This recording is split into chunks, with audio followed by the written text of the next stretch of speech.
no potential like you are sent to inferior planets like this. Thrown away and forgotten like the garbage you are. With enough hard work and training, even garbage can surpass the elite.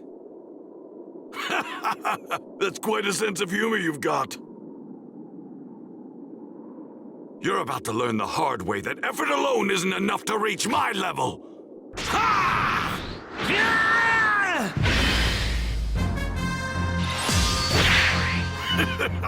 At almost 40 years old, I'm proud to say that I am a Dragon Ball Z nerd. Introduced to the famous martial arts anime in college, I immediately grew obsessed with Akira Toriyama's daytime soap opera-esque adventures of Son Goku and his battles against powerful threats to the Earth and galaxies beyond. An avid collector of VHS tapes, posters, and the numerous OVAs, Dragon Ball Z video games were not something I dove deep into because they were marketed as fighting games, a genre I was never good at nor patient enough to enjoy. I would dabble in them occasionally, most recently with 2018's Dragon Ball FighterZ, and while the shows lend itself easily to the genre, they aren't something I was ever into. Leave it up to Namco Bandai to give me what I always wanted without knowing. Dragon Ball Z Kakarot is the definitive Dragon Ball video game experience I've been looking for since I first saw Goku challenge Vegeta for the fate of the Earth. This open-world, character-driven adventure delivers the right kind of accessible fun and stands as a monument to the franchise's continued popularity. There's no denying that Dragon Ball Z Kakarot was made specifically for fans of the manga and anime. The old fighting games could get away with reaching a broader audience, trading story for strong one-on-one fighting mechanics, yet players that have an intimate knowledge of the entire series are really going to appreciate what Kakarot has to offer. For reference, Dragon Ball Z is a continuation of Dragon Ball, a story about a kind-hearted young boy blessed with immense physical prowess. Gathering a close-knit circle of friends and masters, Goku keeps the world safe from megalomaniacs and powerful armies who would hurt those he cared about. As a new adult and father in Dragon Ball Z, Goku is forced to confront his ancestry after he is approached by Raditz, an alien claiming to be his brother. Dragon Ball Z's central theme is legacy, and it hits our hero like a sucker punch to the gut after he is revealed to be a Saiyan, originally sent to Earth to destroy it. Goku's time on Earth, along with the concussion sustained when his ship crashed on the planet, molded him into a protector of the weak instead. Raditz's arrival sets off a chain of events where Goku's legacy as a Saiyan brings destruction and devastation from a growing roster of evil madmen. The game is a catalog of the Z Warrior's greatest exploits, and it does a phenomenal job of leading the player through the events and encounters of the entire series, from Goku's first battle with Vegeta to the hard-fought victory over Majin Buu. In between these events, you'll engage with filler material through intermissions, performing light tasks for people as you go about your day. Kakarot combines open-world exploration with RPG character progression governed by experience points, giving the player plenty of things to do as they shape Goku and his friends into the premier Earth Defense Force. Presented similarly to the television series, right down to the recreated title cards, each chapter is composed of smaller episodes that appear as story missions spread out across the world map. Primary quests are narrow in their focus, built around characters fighting a series of battles. Moments outside of them are yours to indulge in exploring different areas to gather collectibles, engage in random battles, and interact with the planet's notable denizens through optional and rewarding side stories. There's a lot of different activities to participate in: cooking, fishing, learning new abilities, battling high-level villains, destroying enemy bases, gathering Z-Orbs, and even collecting the wish-granting Dragon Balls. So much stuff that I found it really hard to get bored. Although Goku is the primary hero of the adventure, Kakarot has you switching between major characters whenever the story calls for it. For example, the Saiyan saga is bookended with you controlling Goku in his fight against Raditz and Vegeta. The bulk of the chapter pivots between Piccolo and Gohan, whom the former has left to fend for himself against the savage wilderness as part of a strict training regiment. While Piccolo flies about training with Krillin, Yamcha, Tien, and Chiaotzu, Gohan learns to hunt, fly, and make effective use of his powers, distancing himself from the scared, crying child he once was. When not engaged with the story, you're encouraged to explore and see the world, collecting the hundreds upon hundreds of elemental-based Z-Orbs that are used to unlock and advance attacks and special abilities. You can also engage the citizens of Earth that include famous main and ancillary characters from the show's history, some of which might ask you to perform errands or lend assistance in exchange for experience points and items. Kakarot allows for playing at your own pace despite the constant sense of urgency so prevalent in this series. There's no need to rush from one main objective to the other, as you won't be punished for taking the time to get stronger and build up the party's repertoire of moves. The best way to do that is to collect Z-Orbs and experience points. Experience unlocks new attack moves and character-specific skill trees, and the Z-Orbs function as the currency to purchase them. Thankfully, Z-Orbs exist in great abundance and reappear each time you revisit an area, so there's no need to worry about exhausting the economy. Collecting these Z-Orbs is essential to ensure that Goku and his friends are properly leveled for those later, more difficult encounters. Spread out in various patterns over every nook and cranny of the map, there are 4 types of orbs to find, each based on one of the 4 major elements. Green orbs could be found around forests, red orbs near earthy plains, blue underwater, and so on. As characters increase their level, more skill tree slots become available that provide better versions of their attacks, such as Goku's Kamehameha and Piccolo's Special Beam Cannon. Advanced versions of those skills can be purchased, but only after learning them from special training exercises that pit you up against 3 high-level opponents. Another way to enhance characters is through the community board. This awkwardly named feature is modeled after the relationships and connections that Dragon Ball Z characters establish with each other over the course of the story. Represented on boards as soul emblems, the men, women, children, and godlike beings you meet are ranked across several different community boards: Z-Warrior, Cooking, Adventure, and Training, to name a few. Typically, these soul emblems specialize with one or more of them.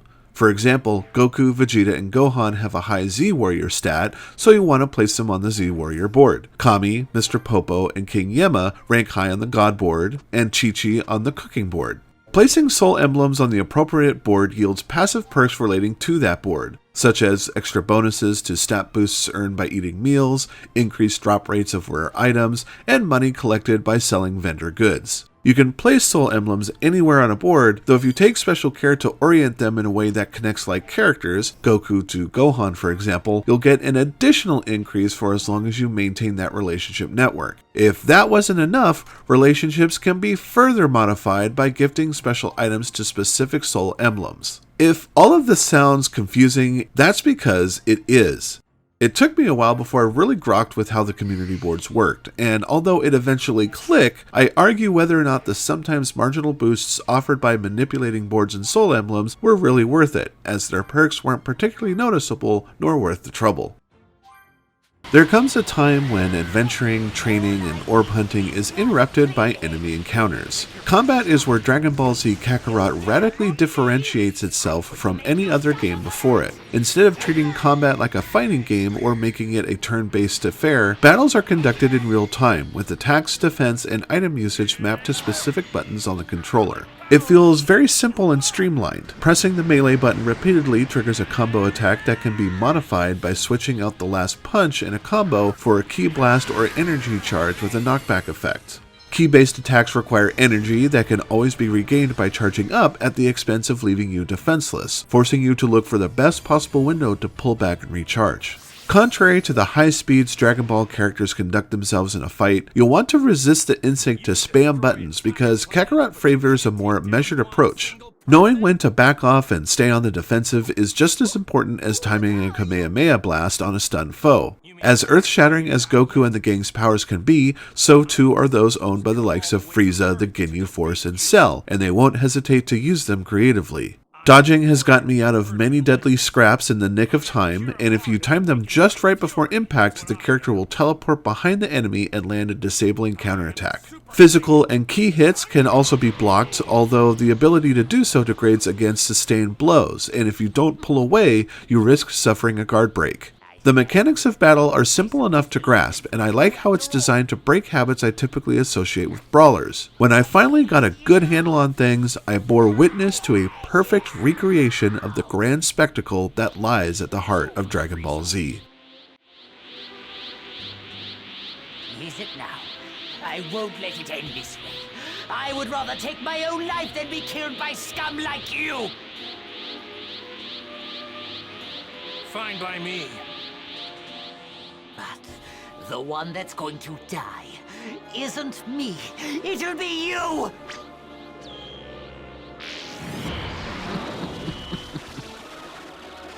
I can survive in the vacuum of space. Let's find out if the same can be said for Saiyans! This planet will die!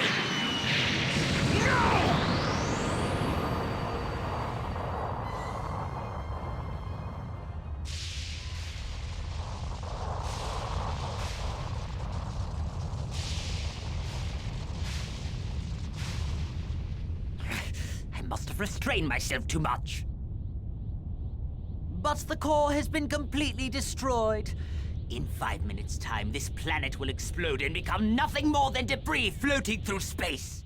Technology was a handicap that held back early Dragon Ball Z games because hardware limitations made it impossible to capture the wild, over-the-top action this series is known for. How could older consoles hope to recreate the apocalyptic feel of Frieza's attack on Namek that would eventually rip the planet apart? The cartoon show literally explodes off the screen as characters power up, their muscle-formed bodies bursting with energy flares as they fire boulder-sized ki blasts capable of leveling entire cities.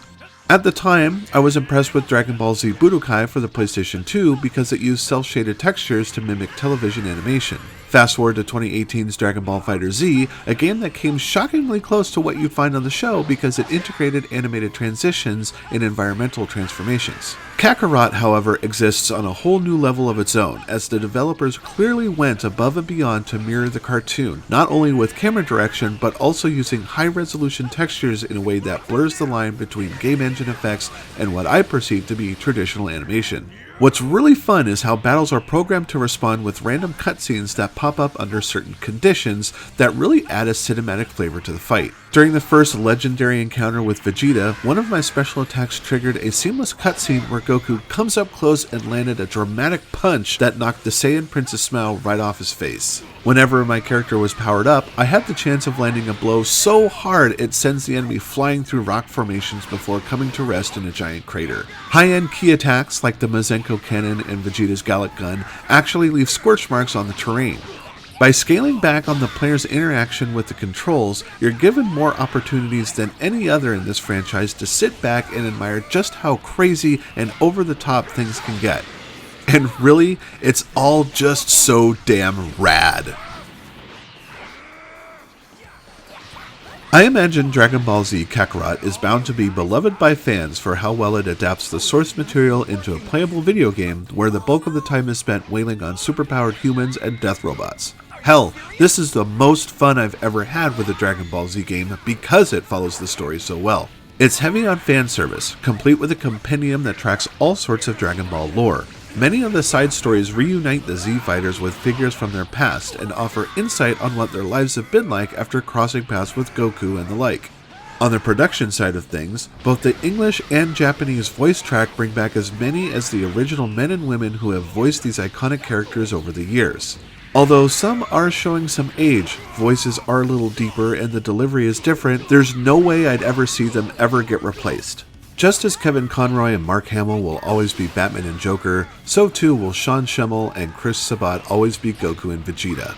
Sound effects are lifted directly from the series' sound library, like the whooshes of throwing fists to the trilling effect that signals the start of the Kamehameha. The soundtrack leans heavily on the original Japanese music. No Rock the Dragon here, unfortunately, though I'm kind of bummed that they are not the original orchestrated pieces but rather synthesized recreations. With all of this fan service in place, non-Dragon Ball Z fans are going to be left scratching their heads, wondering why these people are screaming at each other all the time. Come on, buddy. Don't fail me now. For as much material there is packed into Dragon Ball Z Kakarot, there is content that didn't make it into the game, such as the Garlic Jr. mini arc, or traveling Snake Way to meet King Kai, with a short layover in the Home for Infinite Losers. The omissions don't hurt my enjoyment of the game though. So much of what I love about it is tied into my high interest for a cartoon show that I admittedly skipped a few night classes in college so I could see Goku spend an entire episode channeling energy into a spirit bomb. It's not perfect by any means. The community board doesn't feel nearly as important as the game makes it out to be. Some of the side stories are a bit of a drag, and the load times can get really annoying when a story moves you back and forth between areas, especially after Goku learns his instant transmission technique. However, the bottom line is the experience of playing as Goku and blasting fools with the Kamehameha never fails to make me smile. Dragon Ball Z Kakarot was designed for people like me, and it probably won't draw others who aren't already invested in the series. For us, though, Bandai Namco has delivered a gift to Dragon Ball fans the world over, a loving tribute to Japan's most popular and endearing addition to popular culture. That's it.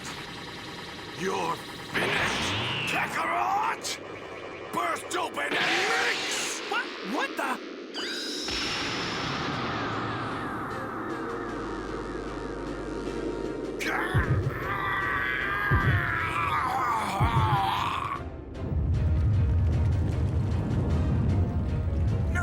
No way!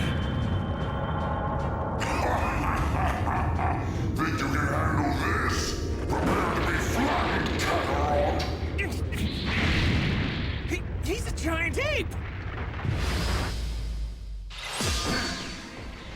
Dark Station gives Dragon Ball Z Kakarot 4.5 stars.